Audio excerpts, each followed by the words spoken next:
Good afternoon, everybody, and welcome to our Improving Talks. We'll get started here in just a few minutes. So take a seat, grab something to drink, and make sure that you're here in about 1 minute for us to get started. Today's topic, we'll be talking about what training works and is it still worth it?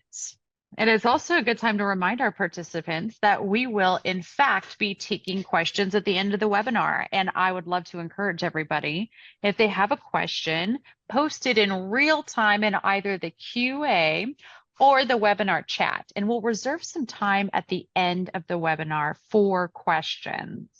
Before we get started, I just wanted to remind everybody that they can find us here on a weekly basis. Visit improving.com/thoughts, and you'll find our weekly webinar and our weekly improving talks. They start at 12 p.m. Central. Well, it is my great honor today to introduce our two speakers, Don McGrill and Gary Pedretti. Don is actually a personal friend of mine, and while he has tons of accolades to speak of here, both at Improving as well as in the Scrum and Product and Agile community, Don and I have the great honor and pleasure of working together as part of the Office of the Chief Consulting Officer. We've had the opportunity to partner on company-wide trainings, roll out different initiatives and processes, and work on product visions together. So that's been really fantastic. And I can't wait to hear his opinion and his thoughts on different learning methodologies and different training methodologies. Now, Gary Pedretti is one of our prolific trainers here at Improving. He comes from a wide technical background, as well as has worked with thousands of students at both as a Scrum trainer, both scrum.org and at Improving and at several other different institutions. He and Don have partnered together for not just this talk, but several other areas as well. And so this is going to be just kind of the tip of the iceberg as they talk through their thought process. Don and Gary, take it away. Thanks, Emily. So yeah, happy to be here. And why don't we just get started with some of our contact info. Gary, if you want to add to what Emily said. Yeah, nothing much to add there other than I'm joining you from the freezing cold of Chicago, Illinois right now. And yeah, I'm looking forward to this talk. And I am joining you from the freezing cold of Dallas, Texas, believe it or not. So yeah, our information's here. If you have any questions after this this session, please feel free to reach out, LinkedIn, email, old-fashioned email. We'll even respond to that. But yeah, excited to get started. So I've been with Improving since pretty much the beginning. I was one of the founding members at Improving. There was like 12 of us, and we've grown a lot in that time. And we've done a lot of training. So I came in to lead the training organization. Over the years, we've trained almost 40,000 people, and we've learned a lot. And so that's what a lot of this is about. So today is making the case, the ROI on training. A lot of it isn't worth it. And so we want to kind of talk about what works, what doesn't, and then maybe conclude with some suggestions and ways of getting the most out of your training investment. So we'll start with the value of training. Why do it? We'll talk about traditional training, like your typical classroom training. We'll explain a little bit about it and where it's heading these days. And then we'll look at some alternatives. We'll go through a slew of them here, and then we'll kind of come up with a conclusion afterwards. So like Emily said, if you have any questions along the way, please add them, and we'll find some time at the end to go through those. But let's get started with the value of training. Yeah, why? Why would we train? What's the value? What are we going to get out of this? If we think about some of the tactical things that we often think of when we are trying to figure out why do we train, what do we want to happen here? Some of the tactical things can level set across teams with both terminology, the language that we use, as well as the techniques and understanding of what these techniques are. You can jumpstart change efforts because you have this shared group experience oftentimes. You can experience new ways to work in a low risk environment. You can get guidance and answers from an expert, right? Your trainer. And oftentimes you can validate learning through the use of assessments and certifications. And these are all kind of tactical details. They all kind of roll up into two basic reasons, two ultimate reasons to train here. And we either want something to change, or we want to support people's growth. If you look at those bullet points, you can see how they kind of all revolve around those two things. But I got a question, Don, is there a way that we can measure the value? How would we measure the value? It's a good question, because there's actually a call out that says that right here. It's a good. Yeah. Thanks, Gary. Yes. So yeah, this is important. Like, there's a lot of people tend to jump at training as a quick solution. Sometimes we call it sheep dipping, right? Let's just like put everybody in a day or two of training, and we can check that box that we've gotten there. But like Gary said, the main reasons, if you really boil it down to it, is that something has to change. We're here, we want to be here, and we think training is a solution for that. Great. So we want to get to that change. The other one is we've got some awesome people. They've got career directories. They're motivated by learning and being challenged. So just to grow great people, to keep great people, that's another core reason. And actually, Gary and I have talked about this before. There may be some other reasons, but we're not as interested in talking about those. Like, we have to do it because it's mandated. There's regulatory things that we all take in these classes. And nobody's really interested in the content. That's not what we're talking about here, right? These are the clients that we deal with most. And then a lot of it is, how do we measure it? It's not easy, right? So the way we like to talk about it is focus on those two pieces. If it's something you want to change, then you shouldn't be measuring how happy they were with the training, whether it got good scores, whether they were entertained. It should be, is the change happening? Has this contributed to the change? So if this is a technology change, are they actually using the technology that we did in training? How can we measure that? If it's process trained, are they following the processes that we talked about in the training class? So mapping it back to the actual change, or in the other one for supporting people's growth, is are they growing? Are they happier? Is retention still there? Those sorts of things. So mapping it to real things, not like they were, like I said, entertained. They could have a great time in class, but nothing ever happens. We're not here just for entertaining, although that can happen too. Yep. And so let's talk about traditional training. We want to compare and contrast traditional training with some alternatives, and talk about, especially the alternatives, we want to talk about how they can possibly address some of the drawbacks, some of the cons of traditional training. To start with, what do we mean by traditional training? The primary thing here, we're talking about instructor-led. There's an instructor, there's an expert in a particular subject, and they are leading training. It tends to be longer, it tends to be dense, maybe from a half day to 3 days or more. And it's oftentimes a combination of lecture and exercises. The exercises oftentimes too are group exercises, team type exercises, although they don't have to be. And then if you take a look at the pictures on the right, what we're saying is, when we talk about traditional training, we don't care where it happens. We're talking more about who's leading. Is this instructor led? Is there a set curriculum? Is it a bigger block of time? That's what we mean by traditional training. And traditional training could happen in a classroom, traditional classroom, we're all sitting in the same room, or it could happen online, could happen through Zoom. And so let's talk about pros and cons here for that. Traditional training, the curriculum is built and guided by experts. There's no need for you to choose your own adventure. There's a set curriculum and a set process, a set flow. Scheduling here, because this is large blocks of time, that scheduling gives the training clear priority. Now, those blocks of time have other cons, which we'll talk about in a minute here, but in terms of scheduling and priority, it definitely gives priority. This is an event, right? This is going to be a half day to 3 days or more. This is an event. People schedule that. It has priority. You're able to learn from other students. This is one of the most valuable things. We see this in evaluations all the time about how much I learned from hearing somebody else's, somebody from another company explain what they're going through, etc.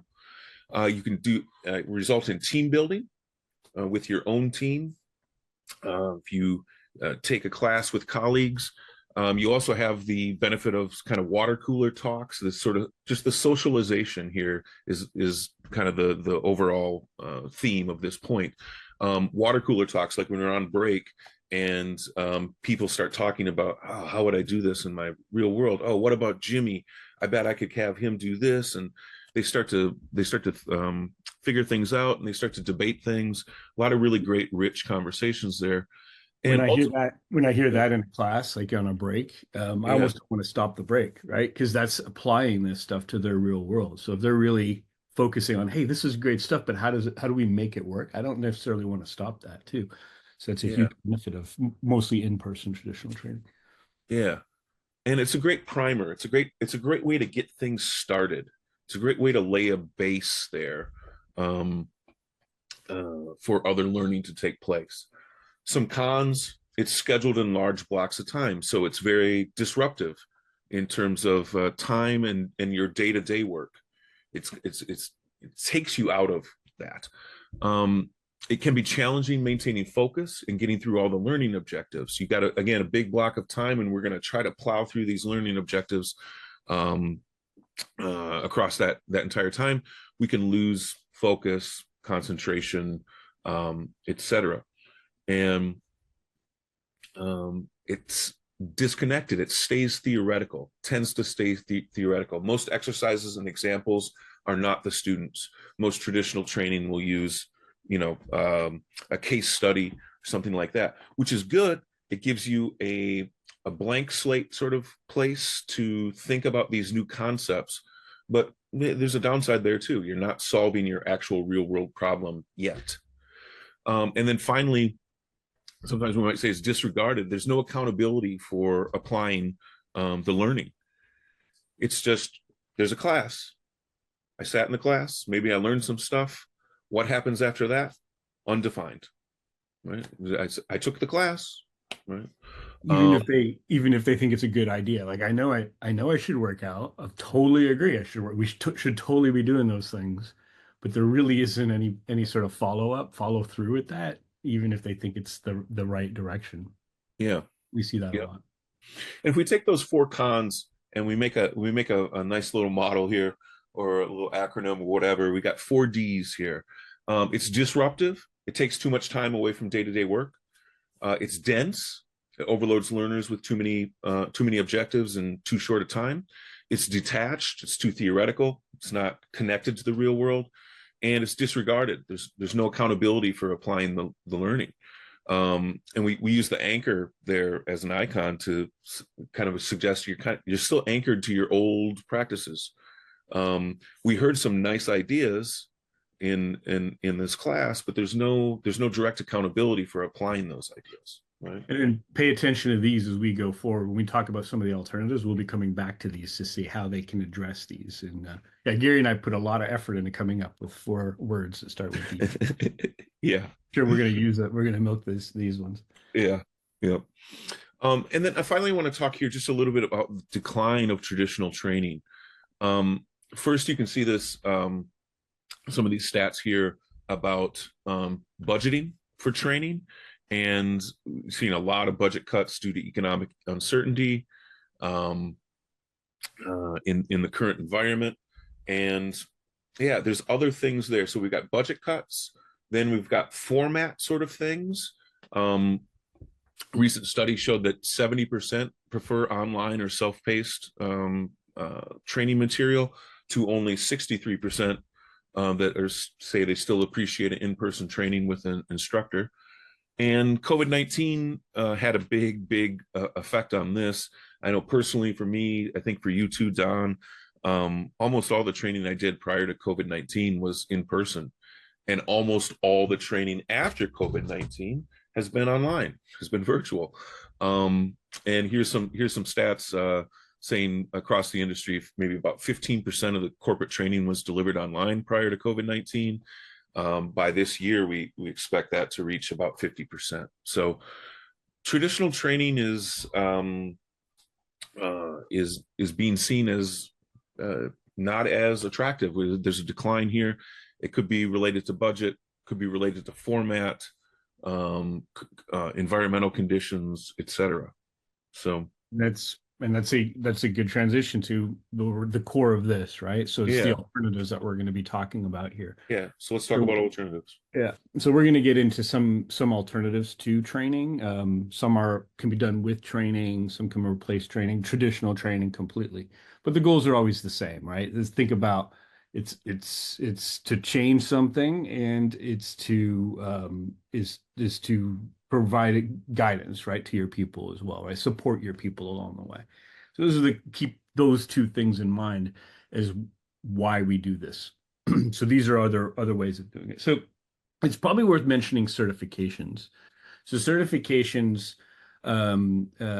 let's just define it first. This is usually some third party who has a name in the space. They're recognized industry leaders, and they give you an official credential. It's usually done with some sort of assessment, not always, but mostly there's some sort of assessment. Sometimes it's proctored, meaning there's somebody watching over your back. Sometimes it's just online. And many times you need to renew it, right? So you've got to go in every year, maybe it's every 5 years, go back and renew these things. So that's what a certification is. We'll just define that. So let's talk about, well, what role it plays when training, and the pros and the cons for it. So the benefits. We want to make sure that people understand some very core concepts. Like, do you know the rules of the road? I think a driver's license test is a good example of this, right? That you know what the signs mean, you know the core concepts. You cannot pass this unless you know the basics. That you drive on the right, what the signals are for, what the signs mean. You need to know these things. It doesn't make you a great driver. That's important to point out. Like, but will let you drive on the road. So it's a good way of determining that. And you're measured against an objective standard, right? So we know that certain level of people can pass this assessment. So it means something, right?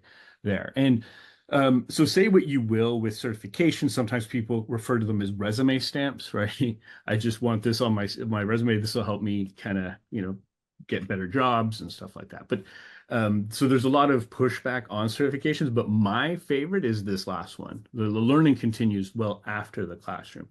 So Gary and I teach both certification and non-certification training. So that means they take a traditional class, but then afterwards, there's a certification that they have to pass. And what I've noticed between the two is there's more of a tendency with the non-certification classes for them to disregard it. Like they just shut it off. It's like, hey, great training and everything, but I'm not actually going to do anything. Whereas in the certification, they kind of have to. If they're going to do this assessment, they're going to have to review the material, and just going over it again sticks in the head a little bit more. So it can't be as easily disregarded, which is why we have the anchor back here, which is the one core one it addresses of the traps that we talked about. And so and I've even seen students like form study groups after the class to help each other pass this. All that is good. It's all good for learning. But there are downfalls. Sometimes people look at the certification, they think, oh, you're an expert on this. But the reality is, go back to the driver's license, just because you have a license does not make you an expert driver. You know some concepts, you know the basics. Some people are just better at passing these things. And so that's key. And the second one here is potential for abuse. If it's popular, it creates a market for it, it becomes a commodity, then I think by necessarily there will be abuse. We've heard of things like somebody else taking assessments for people, passing certifications, trainers teaching just to the assessment on low cost training. So we're really not focusing on the value of training, but the goal being the certificate and not the actual knowledge itself. So that's one of the downsides of it. And then I guess I would put the last one in the category of resume stamping. The certification collectors, that the only real goal is to kind of build up that resume. That's the main thing. So they just want to know what's on the test. Yeah, I always found it interesting that there's been always kind of been this light pushback in the tech world around certifications, and I get part of the reasons why. Some of these things that we're testing are difficult to test knowledge for in just a multiple choice question or something like that. But I also think about like a CPA or something like that. There's other industries where certification is just bread and butter. There's no debate about it. And so it's always been a little funny to me about how sometimes the tech people get a little bent out of shape about certification. My thing is, just like it says here, don't confuse it with deep expertise. Understand what it is. It's a baseline level of knowledge, and then the right behavior follows from that. Yeah. Consider it entry level or an entry point, then it's the goal. Yeah. Yeah. So we can go and talk about self-guided learning. First, what is this? This is not instructor-led. This is student-led. Student-led self-study here. And the media that we use are very often videos, books, articles, audiobooks, etc. It can include validation through tests and quizzes as you go along, if you're using some sort of learning platform. But it could also be like completely free form. Like under this guise of self-guided, we're talking about, I just go to YouTube and I found a playlist of 10 videos that's going to teach me how to play guitar. It's going to teach me how to play air guitar, actually. And, you know, like, okay, we can do that. And that's just a collection of videos. And then I, you know, watch something else, and maybe I put something together. I learn a little bit. It can be completely free form, or it could be something like Udemy or those sorts of platforms that provide a specific class with a specific curriculum, set modules, tests along the way, etc. So there's a wide variety here that's possible with self-guided. Looking at the pros and cons here, it's self-paced, it's on demand, so that's going to help with the disruptive part there. I can if I can find 10 minutes to watch this video, maybe I can learn something right now. If I can find 30 minutes here, you know, etc. So you can focus on these smaller chunks of learning and easier scheduling. And the media is natural. It's, you know, watching videos online, looking at blog posts, etc. This sort of online existence is very natural for tech savvy learners. And maybe I could say like younger people too, but I don't want to be ageist. It's just, if you're tech savvy, right, this is probably a little bit more natural for you. And so it helps with the disruptive, the time blocks, finding blocks of time. It helps with the density also. I can focus on a small piece today, another piece tomorrow. Some cons here though. Sometimes you might end up sort of having to choose your own adventure. If it's just a sort of free form thing, I'm going to go to YouTube and learn about this. You're going to have to choose your own adventure. And of course, you're a learner, you're not an expert. So choosing your own adventure might work out okay, or it might not work out so well. It's lonely without the shared experience of others. Don't have a classroom and classmates, right? You must maintain motivation. You need some intrinsic internal motivation here to keep going. You're unlikely to learn from classmates. It depends on the forum, you know, on the medium again. If you're using something like Udemy or a learning platform, there may be some options to learn from classmates, but usually less likely, and also less likely to be able to ask the instructor questions. So yeah, if I had to pick the one, I noticed like our clients that have this option, and when they come to us for more live training, it's usually that third one, right? Must maintain motivation. There's going to be a group that are good at this, that get on it. They don't need that hand holding, but for the most of us, it's like having that personal trainer or a coach or something that when you set the time aside to do it, that's needed often. So you should be thinking about your organization and the people that are doing it. Do they have that motivation? Do the people that need the training the most have that motivation? That's a key piece here. Yeah. And so, Don, I know you've done a lot of work on this deeper learning program with improving. Yeah. What is that? Yeah, this is something we came up with to deal with a lot of the things we've been talking about here. Many times we talk to a client and they don't come to us with the solution saying, "Hey, I need my folks in a 2-day class, and you know, here are the topics that I want." Usually they say something like, "I've got this group of people, and this is where they are, and I kind of want them here, and they're not there yet." And so at that point, we realize like they've got a need. The goal isn't training. The goal is to change. And so now they're open to other options. So we came up with this thing called Deeper Learning Program, DLP. It's also, you'll hear it called immersive training, and there's other variations of this out there. But the gist of this is like rather than in a 1 to 2 day training class where you literally could be covering like 30 to 50 learning objectives in that amount of time, like that's the density we've been saying, like it's a fire hose of information. I mean, it's crazy to think that anyone could really walk away with knowing all of those learning objectives. So what we try to address that, and the way this works is every week we just take those learning objectives and break them down into weekly sessions. So like a 2 day class, maybe it's 8 weeks. And we break down those learning objectives. There's some room for customization there too, right? Of what applies. And then in 1 week session, we'll hit on one topic or two topics, something small, and then they go apply it, which is the other key ingredient. So generally, each session is a debrief. It starts with a debrief where they present back what they did and they get feedback in a safe environment from their colleagues and the facilitator. And then we introduce the next topic, kind of like classroom material, but not long, maybe just an hour or two. And then we talk about the next assignment and what we can do. On the right here, there's an example of how we've broken down our product owner training in this, where it's all the different weeks and the debrief and the topic and the assignment and maybe a reading part attached to it. Over here is an example of how we might use that, where there's a session and they're doing the work and each of the teams are going through. They can be teamed up doing this, and every next session, they're actually putting their things into here. Yeah. One of the hallmarks that I heard you talk about is that these assignments in the DLP, the Deeper Learning Program, the assignments are their real world stuff whenever possible.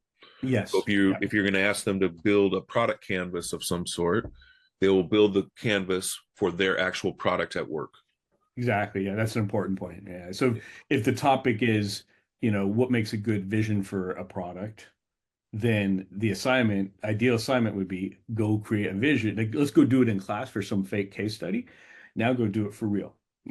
Take that and then bring it over and do it for real. That's the best. Let's talk about backlogs and what makes a good, a feature or a list or whatever, or metrics. We can talk about it, but now go do it. And even if it's wrong, you'll learn from it, right? When we debrief. So like it's putting them in that environment is what we're trying to do. So by the end of it, they can say they've actually done it, which is not the case with traditional training. You're at best you do a case study, right? Yeah.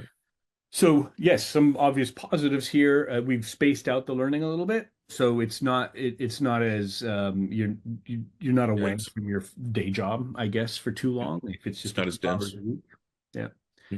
And then you've got the group effort and accountability. So we're debriefing every week. So you that's coming up, right? And so you've got accountability to your partners and to your colleagues about having something to show at that point.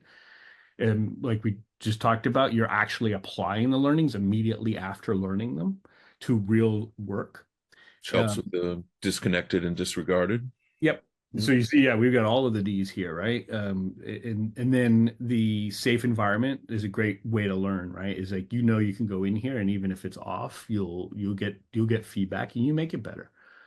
And then for each week, it's the day job piece that comes up as well. You're only taking like 2 to 3 hours out of their week. It's sometimes a little bit more consumable that way. So it covers all the D's in that sense. Now there are obviously some cons here. It's a longer time commitment. If you're looking for the quick hit sheep dip thing, check a box training, this isn't it. And so if your goal is really to make change happen, this is the investment that might be better for you. So it's 8 weeks is a standard one. We've done 6-week ones. We've done 10-week ones.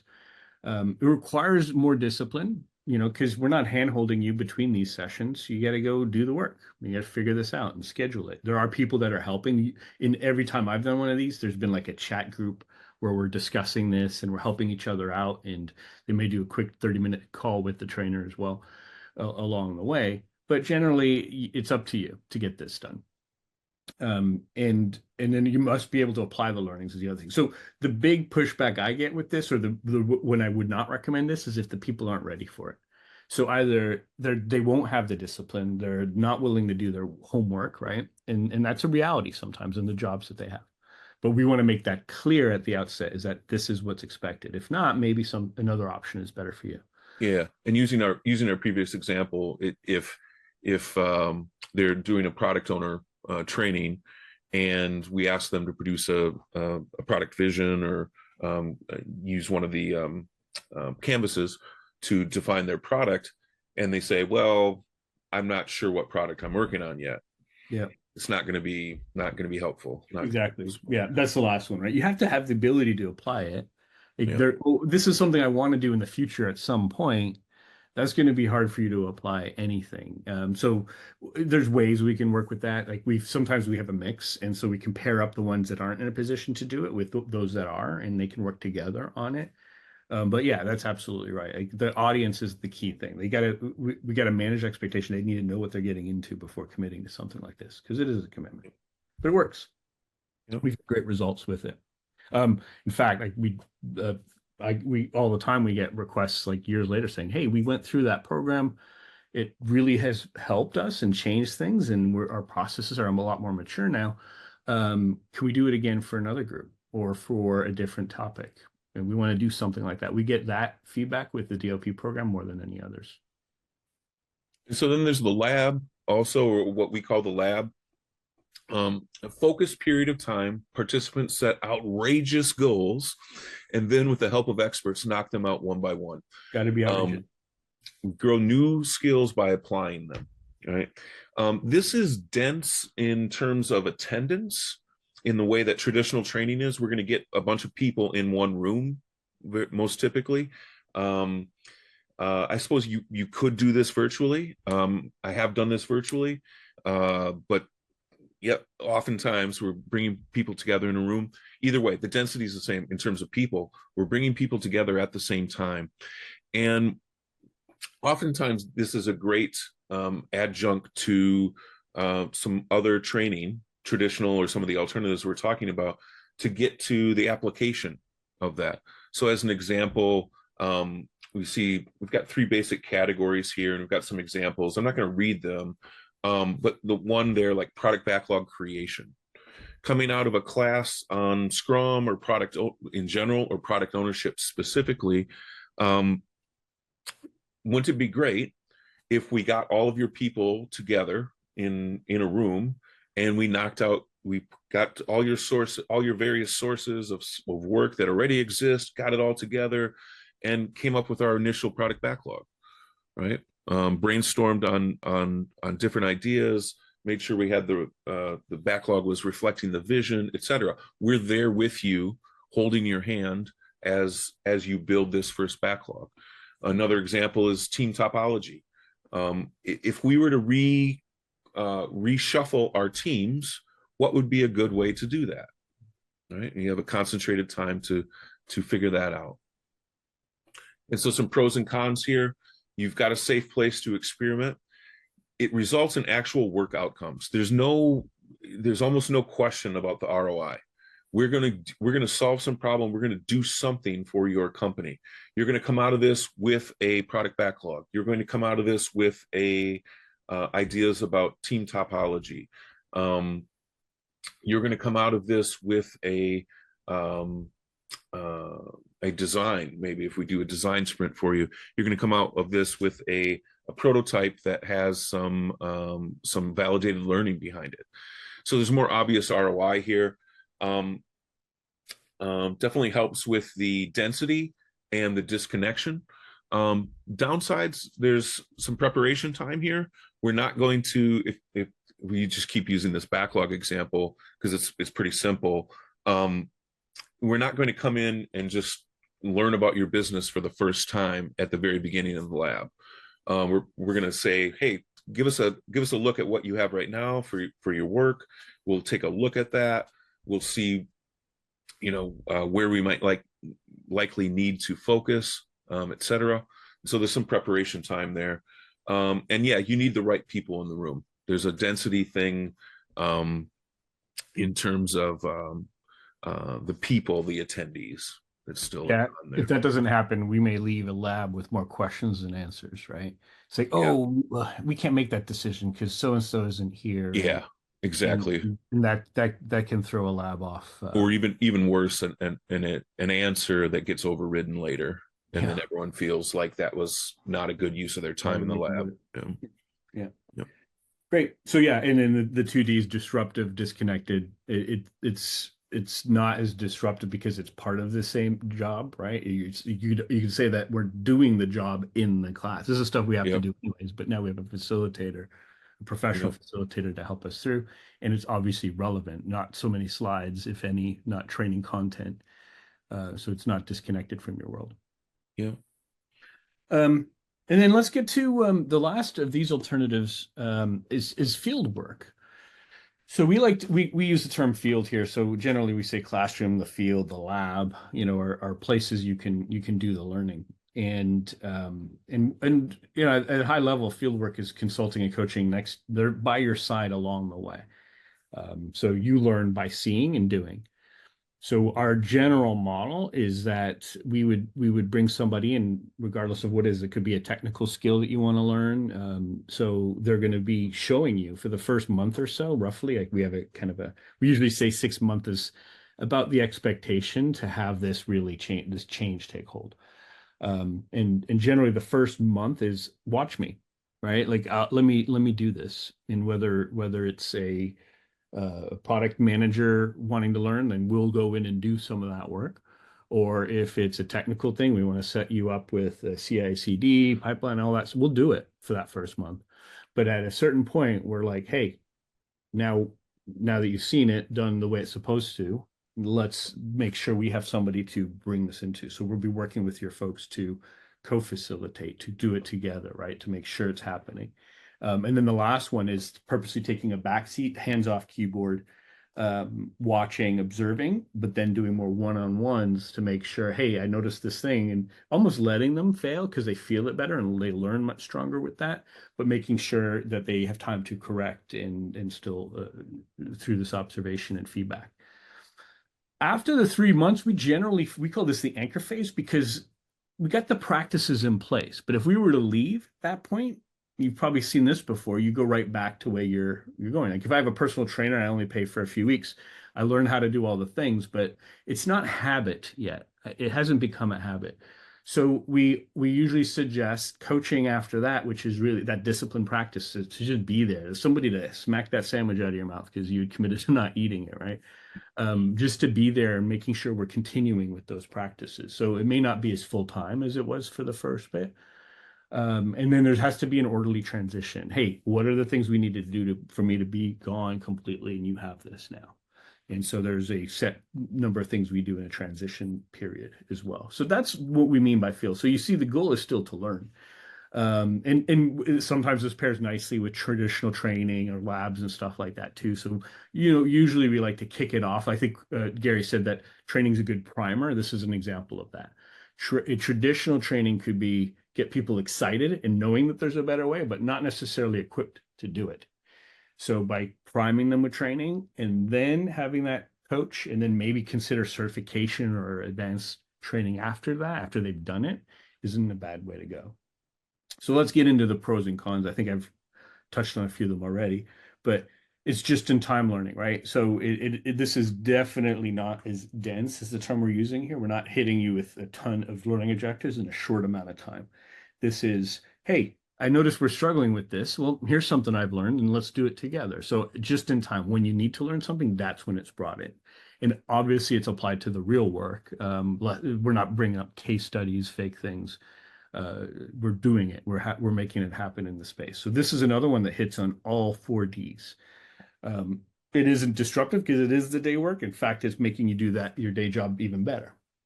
Now, Dan's already hit on, it's not disconnected, it's your real job. And it's hard to look away and avoid it. You've got somebody there with you. Your personal trainer is like by your side all the time. So it's hard to avoid it. And then the cons that we run into here, it's harder to set the stage, especially in the remote environment. Sometimes we find like a coach just showing up and saying, it's kind of like a personal trainer showing up at your house saying, hey, you've gained way too much weight. Come on, go for a run. The immediate reaction is to push back. So it takes time for a good coach, a good facilitator here to build that trust. And that trust is key for this to be successful. Training and having this coach involved in the training at first, where they're spending a few days, even if it is a fire hose of information, will build up a rapport and and respect that this person knows what they're talking about, and that lets them hit the ground running right away with the coach. So it's harder to do that at first. So it takes weeks without that. But so building trust is a key piece to make this successful. And if that never connects, then it rarely works out. So we want to make sure we focus on that. It is a long-term commitment. Like we said, like if you're serious about this could take, 6 months to really get habits in place. And it is harder to scale. One thing with training is you could throw a bunch of people in a room, sheep dip, boom, check the box. We got them all trained. But this isn't like that, right? One coach isn't dealing with 20, 30 people at a time. They're more one-on-one coaching. They can probably deal with teams that are focused on the same thing, executives, product managers, right? Maybe a few, but this isn't as easy to scale here. So those are all the alternatives. Here's the summary. Yeah, go ahead. Here's the summary. Our colleague Blake McMillan thought about kind of this, and there's a distinct, like, where's the course material come from? Where do the exercises and case study come from? And that's the first two columns here. And then we added a couple other things to help summarize. But traditional training, the course material is coming from the trainer, and the exercises and the case study typically coming from the trainer. Self-guided is the same. Course material trainer, exercises, case study trainer, but the density might be different. Traditional training, the density is the highest, right? We're going to give you a whole bunch of learning objectives. We're going to schedule a whole bunch of time, right? Self-guided, the density can go from low to the highest. You could do a 2-day class completely self-guided and just sit down for 16 hours and crank it out. You could do that. But you could also go on that low end, on that low side there, right? And yep, that helps us with the disruptive and the dense problems, the self-guided. DLP, deeper learning program. Course material comes from the trainer. Exercises, case study come from the trainee. The density here is medium. It helps with all 4 Ds: disruptive, dense, detached, disregarded. The lab, course material not applicable really. But the exercises, the case study, the subject of the lab comes from the trainee. Density is high here in terms of attendance. We're going to get a bunch of people in a room, and oftentimes it's for 4 hours or a day or something like that, or maybe even longer. So the density from that respect is high. From the learning objective perspective, the density is not. We're going to do this one thing, right? And so it helps with the density. It helps with the detachment. Finally, field work, no course material, exercises, case study. What we're working with comes from the trainee. The density is lowest, and it has some good help for all 4 Ds there. Yep. So it's a good summary of all the options here. And so how do we wrap this up, right? What have we learned? And what should we do? Yeah, what should we do with this and all this jumble of pros and cons? And some of these are addressing some of the cons of these, but could we put them together and get the best of all worlds? Yeah, and that's the truth of it, right? There's not going to be a silver bullet, one size fits all answer here, right? Learning solution, and let's bring it back to it. Your goal should always be to maximize the investment. This is an investment, time, money, obviously. What do we hope to achieve? Mapping it back to some change objectives is key here. And then realizing it's not just going to be as easy as just putting everybody into a classroom. We suggest offering different models and having your people take ownership. Using these different models and having them take ownership over this, it really increases the stickiness of what is being taught. So that's like summarizing it: classroom, the field, the lab. It's usually some sort of combination.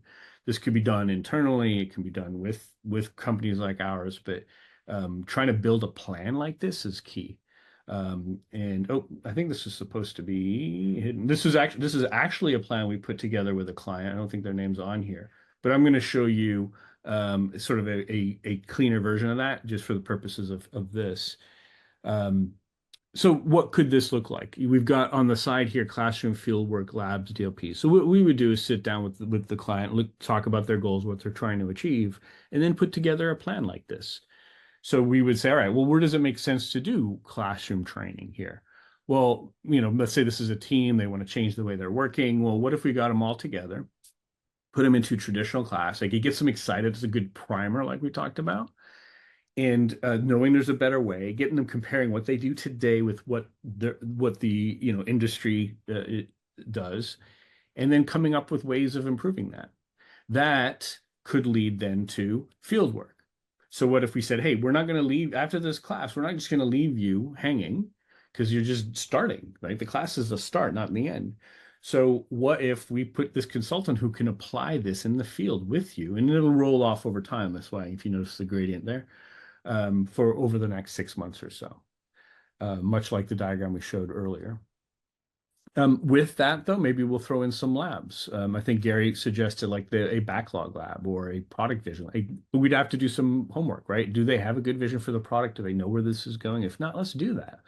Let's maybe combine these two. I've done both of these in one day, maybe 2 days, depending on the situation. We get the same folks in a room, maybe right after training. Let's build up. We'll have an outcome at the end of this, and it'll make the rest of this much more effective. And then what if we notice that, hey, our product managers aren't quite there. So, maybe we've got this, if this is around 30 people in a team, like we could put 30 people, could be 4 or 5 teams, and they could all take the class together. This isn't necessarily one team. Let's take all those product managers and maybe we put together a DLP, a deeper learning program. So this is that breakdown where they're doing this stuff along the way. So we will be learning things and applying it to our products as we go. So by April, in this case, these product managers know what it takes. And we could sprinkle other things. We noticed that the executives could use some training. We would do a day of that to just set the stage with them of what we're trying to do here. Maybe there's a DevOps labs to improve our automation and our CI/CD pipeline, all that stuff. Maybe they're interested, maybe later on we talk about, and this may not be part of the original plan, but it's like, hey, maybe we can apply some other practices like flow metrics and Kanban and things like that on top of what we're doing. And we introduce that later. And then towards the end, before we're gone, let's make sure we're prepared. This is where we can do more traditional certification training for those that are interested, now that they've actually experienced it.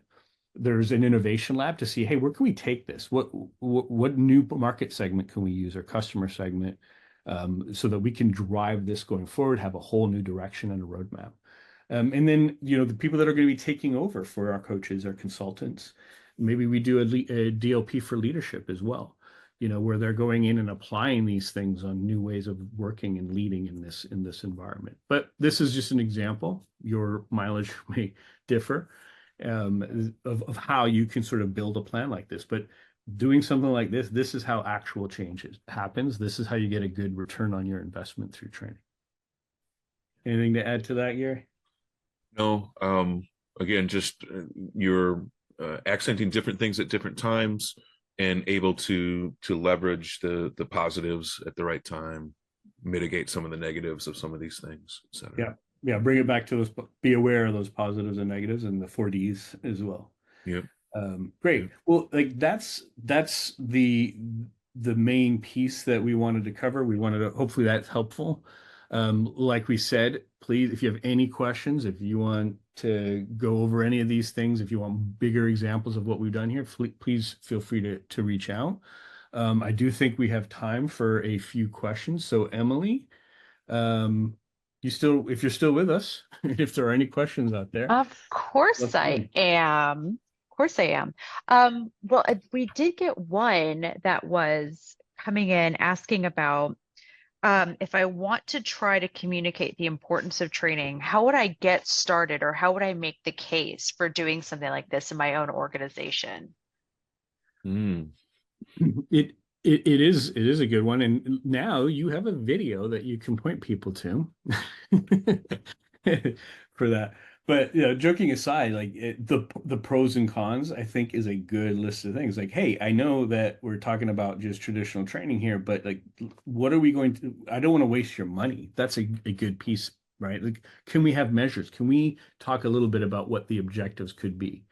Like, let's talk first around the change we want to see happen or the reasons for training, and then put a plan together, much like the one that we showed earlier, right? Is that here is where how we think we can move from point A to point B. And here's the plan for it without like just tons of information in a short period of time. how we bring in the discipline practice. So I think there should be, hopefully you'll find that there's a lot of nuggets in here that you can use to make that case.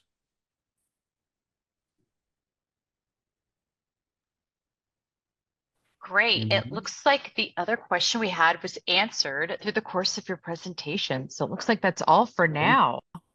Awesome. Well, thank you all very much.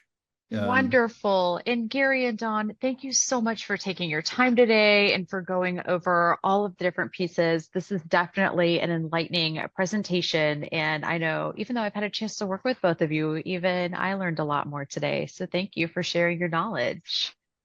Thanks, Emily. Thanks, Emily. I Thanks, Gary. just want to take a quick reminder to let everyone know that we're here every week. If you visit improving.com/thoughts, you'll be able to see all of our webinars, both upcoming and past, and shameless plug for our fabulous speaker next week, Miss Lisa Lewick.